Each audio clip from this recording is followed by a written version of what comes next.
In the heart of the Arabian Desert, a special breed of horse runs wild.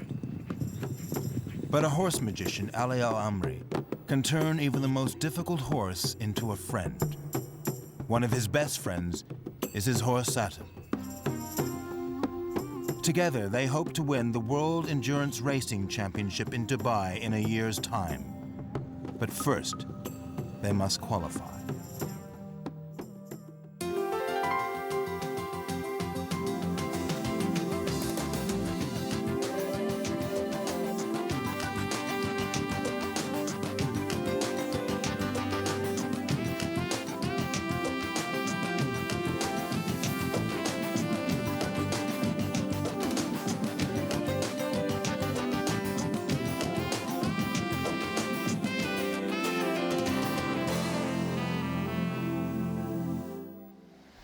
Abu Dhabi, the capital of the United Arab Emirates, is one of the jewels of the Gulf. This former desert fort has been transformed by oil. 1 hour's drive from the city is the 6-year-old Al Wathba Presidential Stables, where a unique horseman, Ali Al-Amri, looks after 70 horses. Ali is preparing his horses for the qualifier for the World Endurance Racing Championship. He works as an endurance racing trainer for Sheikh Mansour, a keen horseman who inherited his love of horses from his father, Sheikh Zayed bin Sultan Al Nahyan, ruler of Abu Dhabi since the days before oil. Sheikh Zayed was born a desert nomad, a Bedouin. He is the last of the desert warriors. During the centuries before oil, the toughness of the Arab horse made Bedouin life possible. Sheikh Zayed wants to restore the Arab horse to its original home. At his stables in Abu Dhabi, he breeds Arab horses. The desert qualities of stamina, courage, and loyalty make them ideal for racing over vast distances. Sheikh Zayed keeps a herd of camels so he can feed his breeding mares fresh camel's milk and dates, for centuries the staple food for desert nomads and their horses. Every evening, the mares rush in from the desert for their traditional meal. Sheikh Zayed wants his horses to live in the old way, to preserve their characteristics of toughness and loyalty. Ali has made the Arab horse his life.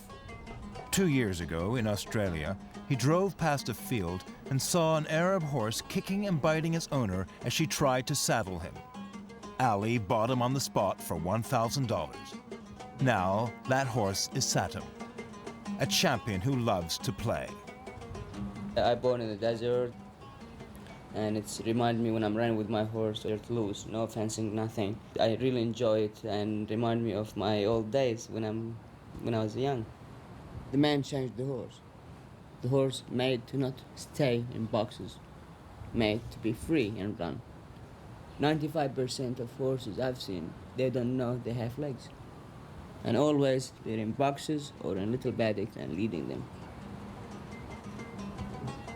In the wild, the horse from first day, he'll choose where to put his foot. If it's a rock here or a hole, he'll know where to put his foot. He's careful. He knows he has legs.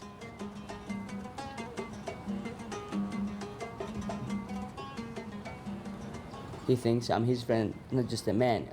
I'm like, I understand his language. And that's why I keep his eye always with me, and he wants to be with me. If I run, he'll run. If I stop, he stops. If I sit down, he'll wait for me there.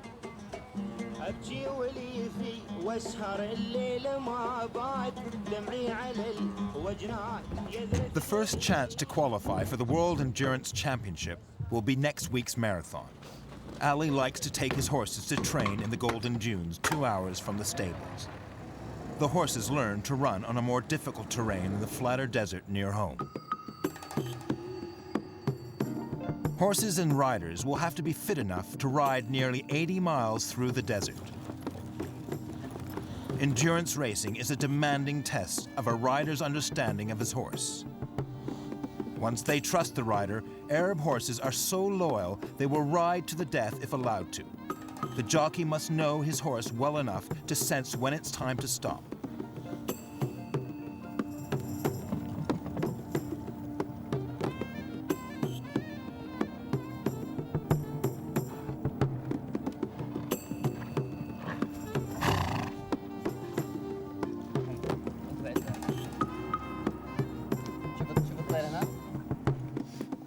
Ali ends the day in the traditional way. He discusses how to pace each horse with his jockeys. He reminds them that this is not a race, that there are other chances to qualify. He will ride his favorite Sultan if he is recovered from a leg injury. As evening comes, it's time for stories and singing. Ali's 4-year-old son, Sultan, joins them. Ali grew up in the desert where his father trained camels. Now, Ali trains horses in the same way. The desert is home to Ali, where he can relax with Sultan, his great friend. Today, a horse called Lionheart needs Ali's help. He is entered for the qualifier, but his jockey finds him hard to control. He's a very nervous horse, that horse. He doesn't listen much to his rider. If he wants to go left, he just go left. If the rider turns him right, he say, no, I'm going left.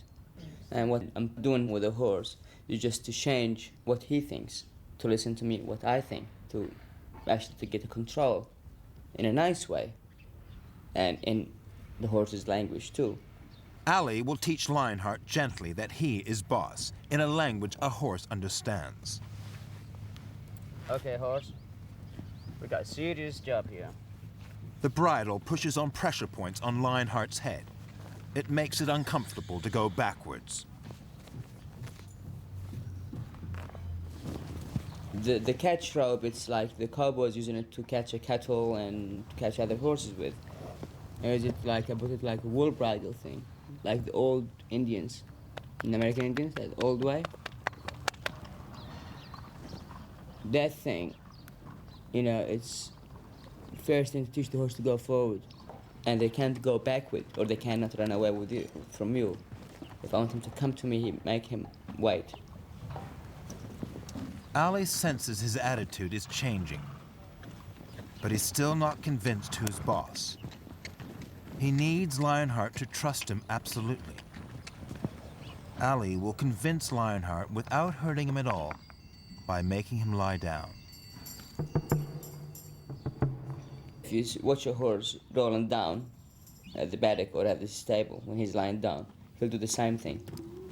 If you watch horses enough, you'll learn a lot from just their way, or how they, you know, from every day what they're doing. You just learn. The reason put him down because he's always fighting you with his head. He's always, you're underneath him and he's above you. You put his head underneath you, there's no escape. See, I can be bigger than you.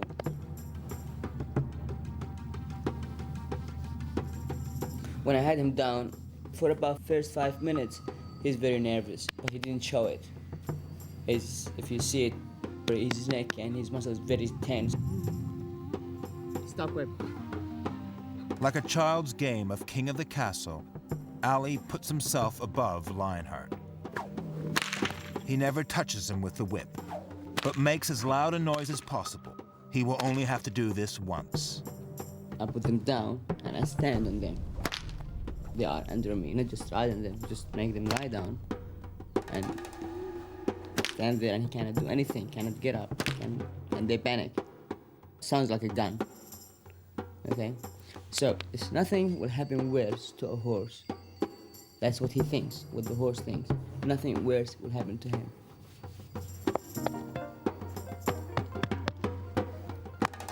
You have to listen to me, like I'm the master, not you. Makes him think. And to make him lie down and walk on him and crack the whip, that's a very big thing for a horse to accept it. I'm making him brave. Brave and loyal. That's the right word. If I give you a car without a steering wheel or brakes, would you drive it? That's people doing that every day with horses. Because this horse, if he gets under pressure, if he's scared from something, he'll be all right to ride him around and stuff. But when he's scared about something, if he's under real pressure, he'll kill his rider. Because he'll just run off. Before I got him, you can't even lead him to a stable. That's how spooky he is. He's very relaxed now. You can fire a gun on his head with a move. Ali's methods are put to the test at the next training ride. If Lionheart behaves today, he will be ready to try to qualify. Lionheart is mounted easily. He has been changed forever. He has learned how to trust.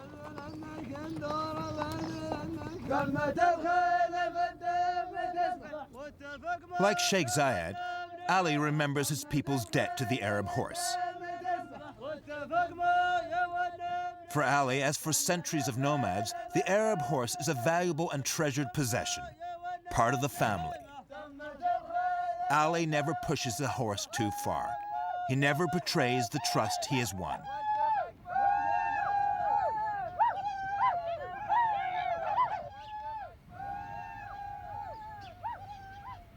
Last year, Satam won the Desert Giants 80-mile race. His prize was this car.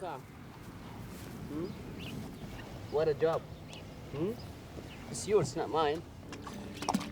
Sheikh Mansour provides Ali with all the facilities he needs. Satam needs help to recover from his leg injury. 2 years ago, he was a problem horse. Ali turned him into a champion.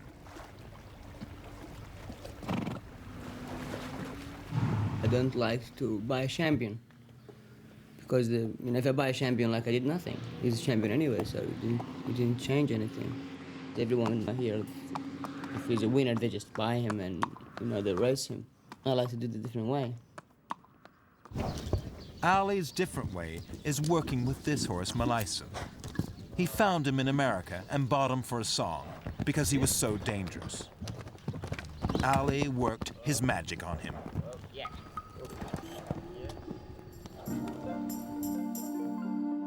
They say we're just waiting for the letter to put him down because so he can kill someone. It's very bad.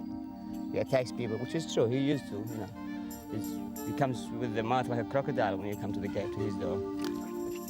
Ali's years watching horses in the wild taught him how to talk to them in language they understand, body language. It works both ways. He can also tell how the horse feels. Okay? He comes to me, it doesn't go away. Look, it doesn't go away. He stay here. Whatever I do, if I fire a gun, if I crack the whip, or do anything, he'll stay here. Because he wants to be with me. I'm home. I'm his friend. If I turn, he should turn. If I go south, he should go, so he should follow me. If I turn left or the other way, he should go the other way. It's body language. It's the horse's language. This is the horse's language. It's the horse psychology, because you see horses in the wild, or if you put horses in the paddocks, they'll kick each other, they fight each other, and after they can be friends. And this is the way, if you see me standing here, he's resting his head on my shoulder. That's what other horse will do in the paddock or with his friend. He'll put his head on the other horse's neck and they'll play. That's why always you see my horse standing here. Real feeling for horses cannot be taught. It's in the blood, it's in you. It has to be in you. It's like a gift. The vet checks to see that Satam is fit to compete in the qualifier. Here we are. Well, it feels very good. It feels just like a little knot in the skin. Must have been a kick or something on the skin. It's just left a little knot there, but we'll just do one more picture. So he's been working for about 2 weeks, 3 weeks now. Yeah. And I just took him gentle for the first week. He's been doing quite, for 2 weeks. Quite, not really hard work. Didn't get any worse. Yeah. As I move the tendon, move the Yeah. you can see the picture of the tendon moving. But in fact, this thing is in the skin. If it was actually in the tendon, of course, It is. It would actually be moving with the tendon. It's the skin. You can see it definitely. What a man. Okay, Satam has been given the green light, but Ali will still take it gently. He decides he'll ride, but he knows he'll have to listen carefully for signs of stress.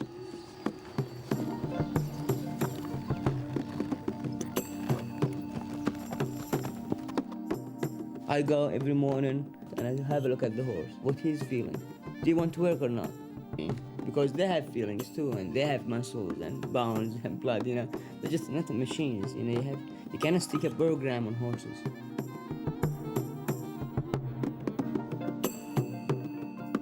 In the other countries, they're taking it like a trot and a walk, and for endurance here it's a serious job. It's a flat race, but long distance. He's not that fit, like 100%, but he's quite fit. He should do the job well. If he win, I don't mind. Sheikh Mohammed bin Rashid Al Maktoum, Crown Prince of Dubai and Defense Minister of the UAE, is a competitor too. It's 4:30 a.m., deep in the desert. The riders register and weigh in before the start. They will come back to this central point after each leg of the race for rest and vet checks.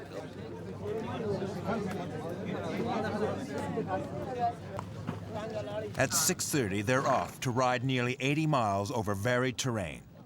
The very fastest will take about 8 hours. To qualify, they must finish in less than 14 and a half.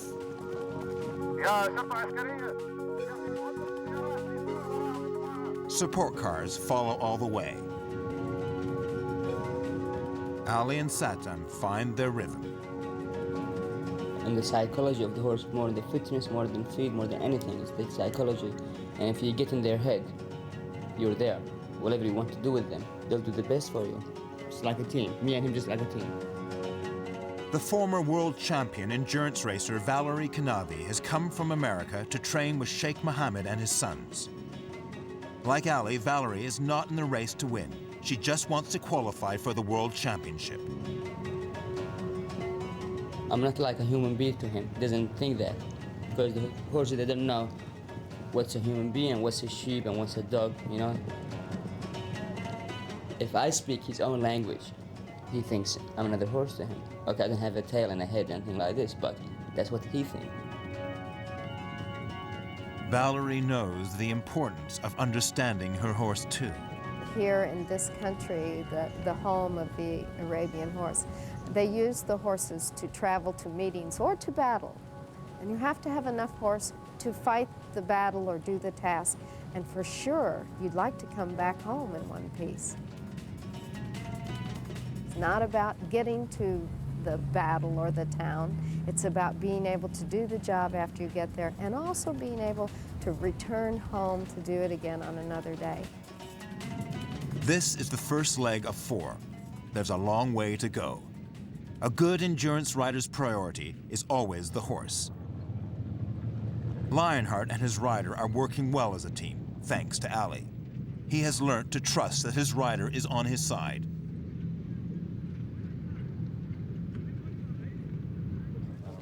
Sheikh Mansour arrives to see how Ali and his horses are doing. Vet card is coming right there. Okay, can I have the card? Satam is still in good shape after 2 hours of riding.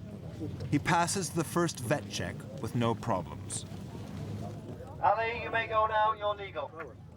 Get the hell out of here.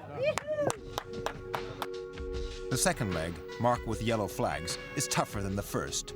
The sand is deep. At 25 miles, it's the longest. Ali is in second place, but he's not racing today, nor is Valerie, or Sheikh Mohammed and his sons. You have to have empathy, you have to have sensitivity, you have to have knowledge of how they feel underneath you. It's not a motorcycle in which you can turn on a key. Horses, especially the Arabian horse, which is dominant in this sport, will give and give and give. But you as a rider have to have the experience to recognize when they're giving too much and when you're pushing them over the line. You don't even have to push most of these Arabian horses.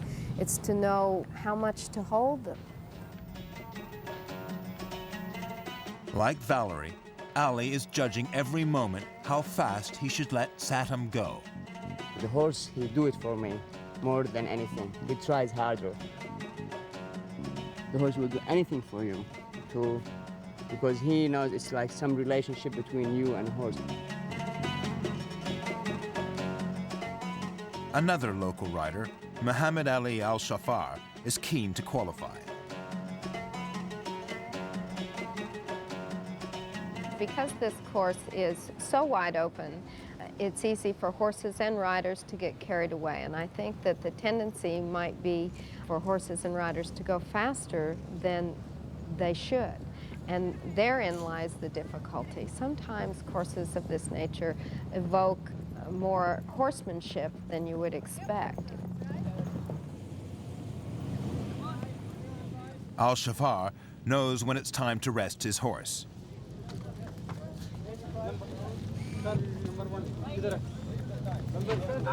For Sheikh Mohammed, it's an easy vet check after Route 2.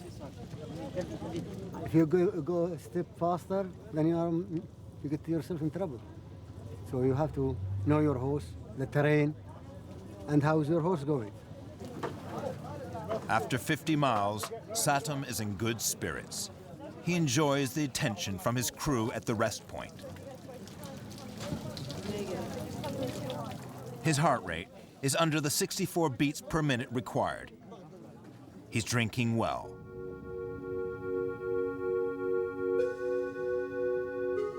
Satam starts well on the third leg of the race, through the searing heat of midday in the desert. Here, the ground is as hard as concrete. They have been riding for nearly 6 hours. Satam is very tired, but he'll do anything Ali wants. Ali's horsemanship is now being tested. He must not let Satam try too hard. He makes sure to rest Satam and to vary the pace.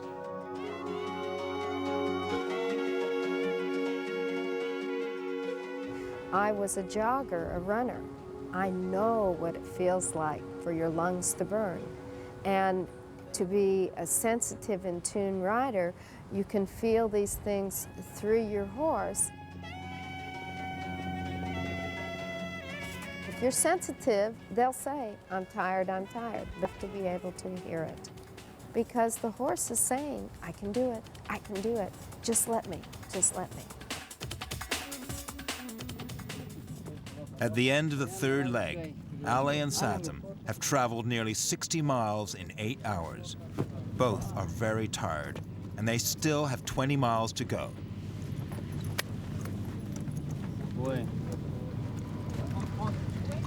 The vet will check to make sure he's still fit enough to continue. His membranes are a little, he's starting to get a line around his gums, which is usually a sign that they're stressed. Al-Shafar's horse is tired too. If the horse is eating good, should be all right. I just want to complete with it. To qualify, yes. I think, just continue to do what you're doing. Easy, yeah, walk. I just walk him. Yeah, I'm painful. It's really, my legs just killing me. It's okay, a long way from my heart. But Satam is never far from Ali's heart. He seems too tired to drink, and there are still 15 miles to go. Ali decides it would be safer not to push his friend anymore. He could complete the course, but it would be asking too much. There will be other days to qualify, but there is only one Satam. As a helicopter prepares to film the others finish, Ali decides to save Satam for another day. I'm sorry. Yeah? No problem. I can love a horse like my son. If I say, do you want your son to be sick or your horse? I would say, I want my son to be sick because the people look after him because he's a human being. But the horse, a lot of people, they say, oh, he's just a horse. He's not just a horse. He's a lot to me.